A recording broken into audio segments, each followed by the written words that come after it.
বিশ্ববঙ্গ সাহিত্য সংস্কৃতি সম্মেলন ভারতবর্ষের বাইরে প্রবাসী বাঙালি হিসেবে যারা রয়েছেন তাদের মধ্যে এই ভারতীয় সংস্কৃতি সভ্যতার ধারাবাহিক প্রচার প্রসার এবং তাকে আরো বেশি মজবুত করার জন্য, শক্তিশালী করার জন্য এই বিশ্ববঙ্গ সাহিত্য এবং সম্মেলনের মতন প্রতিষ্ঠান একটা গুরুত্বপূর্ণ ভূমিকা পালন করে। আমি কথা বলছিলাম ডক্টর রাধাকান্ত সরকারের সঙ্গে।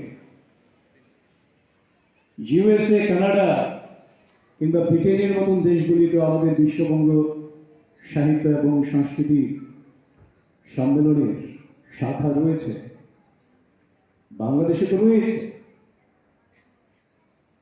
এটা সময়ের কালাবর্তে একটা ক্ষুদ্র ঘটনা আমি বলবো, কালচক্রে এই ধরনের ঘটনা ঘটে বাংলাদেশে আজকে যা ঘটছে, কিন্তু সেটা বাঙালি সংস্কৃতি নয়।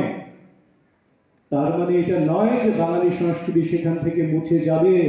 কারণ আজকে যেই ধরনের জায়গায় রবীন্দ্রনাথের আমার সোনার বাংলা আমি তোমায় ভালোবাসিকে বিকৃত করে যারা পরিবেশন করছেন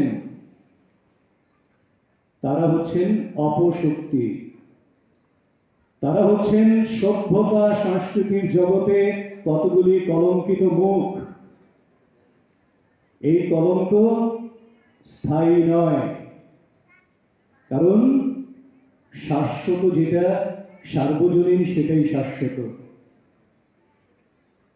রবীন্দ্রনাথ যেখানে বলতে পারেন দিবে আর নেবে মিলাবে মিলিবে যাবে না ফিরে এই ভারতের মহামানবের সাগর তীরে, এই উদার চিত্তে যেখানে বাঙালি সভ্যতা সংস্কৃতি সাহিত্য সমস্ত কিছুকে গ্রহণ করছে, কাজে এই সভ্যতা সাহিত্য সংস্কৃতি কোথাও কোথাও সাময়িককালের জন্য মনে হতে পারে দুর্বল হচ্ছে একটু, কিন্তু সেটা একেবারেই সাময়িক।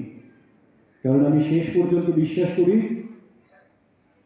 যেটা আবারও দুটি কলির মাধ্যমে আমি শেষ করব।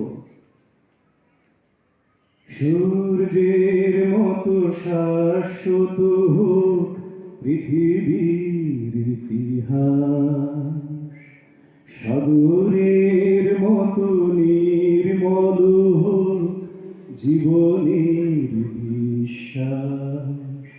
এই জীবনের বিশ্বাসটাকে আমাদের শক্তিশালী রাখতে হবে, শাশ্বত রাখতে হবে, নির্মল রাখতে হবে, পবিত্র রাখতে হবে এবং একে অপরের পরিপূরক হয়ে আত্মিক বন্ধনে আবদ্ধ হয়ে আমরা যদি ক্ষুদ্র ক্ষুদ্র প্রয়াস নিই, এই ক্ষুদ্র ক্ষুদ্র বিন্দু যেমন করে একটা সমুদ্র রচনা করে, সেইভাবেই বাংলা সাহিত্য সংস্কৃতির ভাণ্ডার দিনের পর দিন গোটা পৃথিবীতে আরো অত্যন্ত শক্তিশালী হয়ে দৃঢ় ভিত্তির উপর প্রতিষ্ঠিত হবে এবং তার যে গৌরব, সেই গৌরব চির অম্লান থাকবে।